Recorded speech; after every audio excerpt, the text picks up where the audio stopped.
ಕನ್ನಡ ನಾಡು ಇದು ಕನ್ನಡಿಗರ ನಾಡಿಮಿಡಿತ. ನಾನೇನ್ ಡೆಲ್ಲಿಗೆ ಹೋಗಿದ್ದು ನಾನೆಲ್ಲ ನಮ್ಮ ನಾಯಕರನ್ನ ಹೆಂಗ್ ಪ್ರತಿ 2 ತಿಂಗಳಿಗೆ ಒಂದ್ಸರಿ ಯಾವ ರೀತಿಯಲ್ಲಿ ನಾನು ಹೋಗಿ ಭೇಟಿ ಆಗ್ತೀನೋ ಆ ರೀತಿಯಲ್ಲಿ ನಾನು ಒಬ್ನೇ ಹೋಗಿ ಭೇಟಿಯಾಗಿ ಬಂದಂತದ್ದು. ಅಲ್ಲೇನು ಸಚಿವ ಸ್ಥಾನದ್ದು ಡಿಸ್ಕಷನ್ ಏನ್ ಬರ್ಲಿಲ್ಲ, ಬೇರೆದೇನು ಡಿಸ್ಕಷನ್. ನಾವು ಹೋದಾಗ ನಮ್ಮ ಜಿಲ್ಲೆದಲ್ಲಿ ಯಾವ ರೀತಿಯಲ್ಲಿ ನಡೀತಿದೆ, ನಮ್ಮ ಕ್ಷೇತ್ರದಲ್ಲಿ ಏನೇನ್ ಕೆಲಸಗಳು ಆಗ್ಬೇಕಿದೆ, ಇನ್ನ ಏನ್ ಪೆಂಡಿಂಗ್ ಇದೆ ಅನ್ನೋದು ನಮ್ಮ ವರಿಷ್ಠರಿಗೆಲ್ಲ ತಿಳಿಸ್ಬಂದಿದೆ. ನಿನ್ನೆ ಮೊನ್ನೆ ಶಾಸಕರು ಸುಮಾರು 20-30 ಶಾಸಕರು ಡೆಲ್ಲಿಯಲ್ಲಿ ಇದ್ದಾರೆ. ಅದು ನಾನು ಪೇಪರ್ ಅಲ್ಲಿ ಇವತ್ತು ನೋಡಿದ್ದು, ನನಗೂ ಅಷ್ಟು ಗೊತ್ತಿಲ್ಲ ಅವ್ರು ಯಾರು ಸಂಪರ್ಕ ಮಾಡಿದ್ರೆ ಸರ್ ಹೋಗುವಾಗ ನೀವು ಬನ್ನಿ ಜೊತೆಗೆ ಅಂತ ಡೆಲ್ಲಿಗೆ? ಇಲ್ಲ, ನನಗೆ ಯಾರು ಮಾಡಿಲ್ಲ. ನಾನು ಮೊನ್ನೆನೆ ಡೆಲ್ಲಿಯಿಂದ ಬಂದಿದ್ದು. ಮೊನ್ನೆನೆ ನಾನು ಪ್ರೈವೇಟ್ ಆಗಿ ಒಂದು ಕೆಲಸ ಇದ್ರೆ ಅಲ್ಲಿ ಬಿಸ್ನೆಸ್ ಕೆಲಸದ ಮೇಲೆ ಹೋಗಿ ನಮ್ಮ ವರಿಷ್ಠರನ್ನೆಲ್ಲ ಭೇಟಿಯಾಗಿ ಬಂದಿದ್ದೆ. ಖರ್ಗೆ ಅವರು ಭೇಟಿ ಮಾಡಿದ್ರಿ ಸರ್, ಏನಾದ್ರು ರಾಜಕೀಯ ಚರ್ಚೆ ಆಯ್ತಾ ಸರ್? ಬಳ್ಳಾರಿ ಆಯ್ತು ಅಥವಾ ರಾಜ್ಯದ ಬಗ್ಗೆ? ಮತ್ತೆ ನಮ್ಮ ನಾಯಕರು ಅವ್ರ ಹತ್ರ ಹೋದಾಗ ರಾಜಕೀಯ ಚರ್ಚೆನೇ ಆಗುತ್ತೆ. ಇಡೀ ನಮ್ಮ ಜಿಲ್ಲೆಯಲ್ಲಿ ಪಾರ್ಟಿನ ಯಾವ ರೀತಿಯಲ್ಲಿ ಬಲಿಷ್ಠವಾಗಿ ಮಾಡಬೇಕು, ನಮ್ಮ ಜಿಲ್ಲೆಯಲ್ಲಿ ಇನ್ನ ಅಭಿವೃದ್ಧಿ ಕೆಲಸಗಳು ಯಾವ ರೀತಿಯಲ್ಲಿ ಮಾಡಬೇಕು. ಖರ್ಗೆ ಸಾಹೇಬರಿಗೆ ಹೈದರಾಬಾದ್ ಕರ್ನಾಟಕ ಅಂದ್ರೆ ವಿಶೇಷವಾದ ಪ್ರೀತಿ.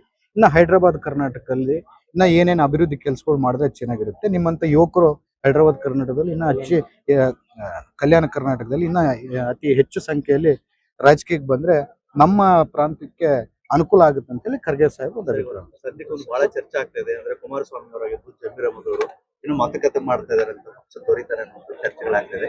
ಈ ರೀತಿ ಹೈಜಾಕ್ ನಡೀತಾ ಇದೆಯಾ ಸರ್ ಪಕ್ಷದಿಂದ? ಬೇರೆ ಗುಂಪುಗಾರಿಕೆ, ಅಲ್ಪಸಂಖ್ಯಾತರೆಲ್ಲರೂ ಬೇರೆ ಗುಂಪುಗಾರಿಕೆ ಮಾಡ್ತಾ ಇದ್ದಾರೆ. ಇಲ್ಲ, ಅದ್ರ ಬಗ್ಗೆ ನನಗೆ ಗೊತ್ತಿಲ್ಲ. ನನಗೇನು ನೀವು ಹೇಳ್ತಿದ್ರೆ ಈಗ ಗೊತ್ತಾಗ್ತದೆ. ಅದ್ರ ಬಗ್ಗೆ ಯಾರು ನಮಗೆ ಅಷ್ಟು ಡೆಪ್ತ್ ಆಗಿ ನಮಗೆ ಗೊತ್ತಾಗಲ್ಲ ಇನ್ಫಾರ್ಮೇಶನ್. ಮೊದಲ ಬಾರಿ ಶಾಸಕರು ಗೆದ್ದವರಿಗೆ ಪರಿಗಣಿಸಬೇಕು ಅನ್ನೋ ಕೂಡ ತಾವೇನು ಕೊಟ್ಟಿದ್ರಿ? ಹೈಕಮಾಂಡ್ ಏನಾದ್ರು ಭರವಸೆ ಕೊಟ್ಟಿದೆ ಸರ್? ಇಲ್ಲ, ಭರವಸೆ ಏನು ಕೊಡ್ಲಿಲ್ಲ. ನಾವು ಕೇಳಿದ್ದು ಸತ್ಯ ಇದೆ, ಕೇಳೋದ್ರಲ್ಲಿ ತಪ್ಪು ಇಲ್ಲ. ಯಾಕಂದ್ರೆ ಮೊದಲ ಬಾರಿ ಆದಂತ ಶಾಸಕರಲ್ಲಿ ಕೂಡ ಬಹಳಷ್ಟು ಮಂದಿ ಕಷ್ಟ ಬೀಳೋ ತತ್ವವನ್ನು ಹೊಂದಿದ್ದಂಥವ್ರು ಬಹಳಷ್ಟು ಮಂದಿ ಇದ್ದಾರೆ. ಅಂತವ್ರು ಮೊದಲ ಬಾರಿ ಆದಂಥವ್ರು, ಯಾಕಂದ್ರೆ ಮೊದಲ ಬಾರಿ ಗೆದ್ದಂಥವ್ರು ಬೇರೆ ಬೇರೆ ಕಡೆ ಮಂತ್ರಿಗಳು, ಮುಖ್ಯಮಂತ್ರಿಗಳು ಕೂಡ ಆಗಿದ್ದಂತ ಸಂದರ್ಭಗಳಿದೆ. ಅದೇ ನಿಟ್ಟಿನಲ್ಲಿ ಮೊದಲ ಬಾರಿ ಗೆದ್ದಂತ ಶಾಸಕರಿಗೆ ಒಂದು ಅವಕಾಶವನ್ನು ಕೊಡಿ ಅಂತೇಳಿ ಅವಾಗ ಏನ್ ನಾವು ಕೇಳಿದ್ವಿ.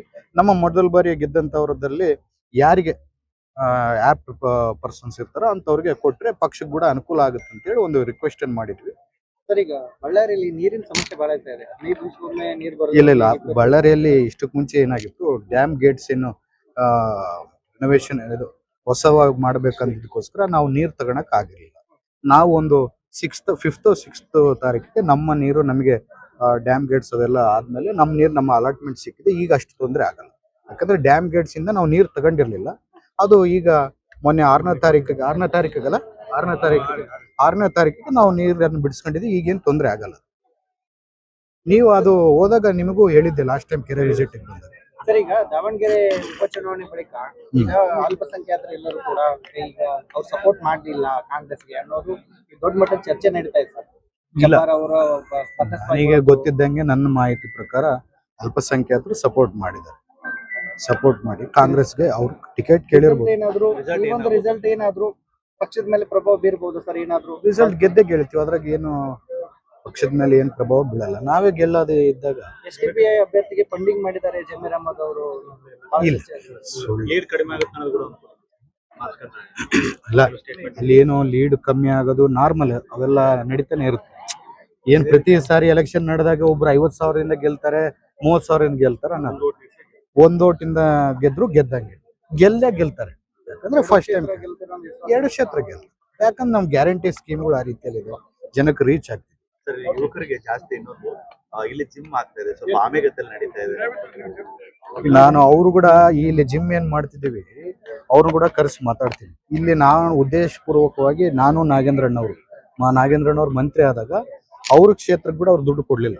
ನಾನು ನಾಗೇಂದ್ರಣ್ಣವ್ರ ಹತ್ರ ಕೇಳಿ 12 ಕೋಟಿ ರೂಪಾಯಿ ಜಿಮ್ ಮಾಡಬೇಕು, ನಮ್ಮ ಬಳ್ಳಾರಿ ನಗರದ ಯುವಕರಿಗೆ ಒಂದು ಪ್ರೈವೇಟ್ ಜಿಮ್ಗೆ ಹೋದ್ರೆ ಯಾವ ರೀತಿಯಲ್ಲಿ ಇರುತ್ತೋ ಆ ರೀತಿಯಲ್ಲಿ ಮಾಡ್ಬೇಕಂತ ಕೇಳಿದ್ವಿ. ಇವರು ಬೆಂಗಳೂರವರು ಮಂಗಳೂರವರು ಇರ್ಬೇಕು ಕಾಂಟ್ರಾಕ್ಟರ್ಸ್, ನನಗೂ ಅಷ್ಟು ಗೊತ್ತಿಲ್ಲ. ಕರೆಸಿ ಮಾತಾಡಿ ಅದು ಇವತ್ತು ಹೋದ ವರ್ಷದಿಂದನೇ ಎಲ್ಲ ನಾವು ನಮ್ಮ ಮುಂಡ್ರಿಗಿ ನಾಗರಾಜಣ್ಣನವರು, ಮಾಣ್ಣಯ್ಯವರು, ನಮ್ಮ ಮಾನಂದಕೋಟಿ ಕೊಟ್ಟಮಲ್ಲಿ ಸೋಮ ಅವರು, ಹಲವಾರು ನಮ್ಮ ಶಿವರಾಜಣ್ಣವರು, ಎಲ್ಲರೂ ನಮ್ಮ ಮುಖಂಡರೆಲ್ಲ ಸೇರ್ಕೊಂಡು ಹೋದ ವರ್ಷದಿಂದ ಅದ್ದೂರಿಯಾಗಿ ಮಾಡ್ತಿದ್ವಿ. ಈ ವರ್ಷ ಇನ್ನೂ ಅದ್ದೂರಿಯಾಗಿ ಮಾಡ್ಕೊಂಡಿದ್ವಿ.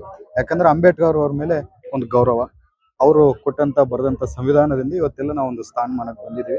ಅವ್ರಿಗೊಂದು ಗೌರವ ಸಲ್ಲಿಸ್ಕೋಬೇಕಂತೇಳಿ ನಮ್ಮ ಮನಸ್ಸಲ್ಲಿ. ನಿಮಗೆ ಗೊತ್ತಿರ್ಬೋದು, ನಾವು ಬಹಳ ಸರಿ ಅಂಬೇಡ್ಕರ್ ಅವ್ರು ನೆನೆಸ್ಕೊಂಡೆ ನಾವು ಪ್ರತಿಯೊಂದು ಕೆಲಸವನ್ನು ಮಾಡೋದು.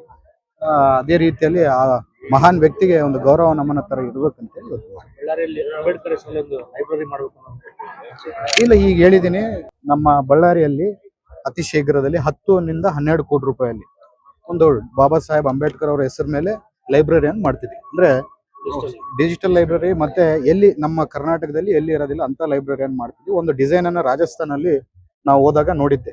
ಒಂದು ಡಿಸೈನ್ ಅಲ್ಲಿ ಒಂದು ಫೌಂಡೇಶನ್ ಅವರು ಕಟ್ಸಿದ್ರು. ಅದೇ ರೀತಿಯಲ್ಲಿ ಈ ಡಿಸೈನ್ ನಮ್ಮ ಬಳ್ಳಾರಿಯಲ್ಲಿ ಮಾಡ್ಕೋಬೇಕು, ಇಲ್ಲ ಸೆಂಟ್ರಲ್ ಲೈಬ್ರರಿ ಜಾಗದಲ್ಲೇ ಮಾಡೋಣ ಅಂತೇಳಿ ನಮ್ಮ DC ಅವರು ADC ಇದು ನಮ್ಮ CEO ಅವರು ಕೂಡ ಬಹಳ ಚೆನ್ನಾಗಿರುತ್ತೆ ಸರ್ ನೀವು ಅನ್ಕೊಂಡಿದ್ದ ಪ್ರಪೋಸಲ್ ಅಂತ ಹೇಳಿ ಹೇಳಿದ್ದಾರೆ. ಅದು ಆದಷ್ಟು ಶೀಘ್ರದಲ್ಲಿ ಅದು ಮಾಡ್ಬೋದು. ಸಬ್ಸ್ಕ್ರೈಬ್ ಮಾಡಿಕೊಳ್ಳಲು ಕೂಡಲೇ ಪಕ್ಕದಲ್ಲಿ ಕಾಣುವ ಬೆಲ್ ಐಕಾನ್ ಕ್ಲಿಕ್ ಮಾಡಿ ನೋಟಿಫಿಕೇಶನ್ ಪಡೆಯಿರಿ.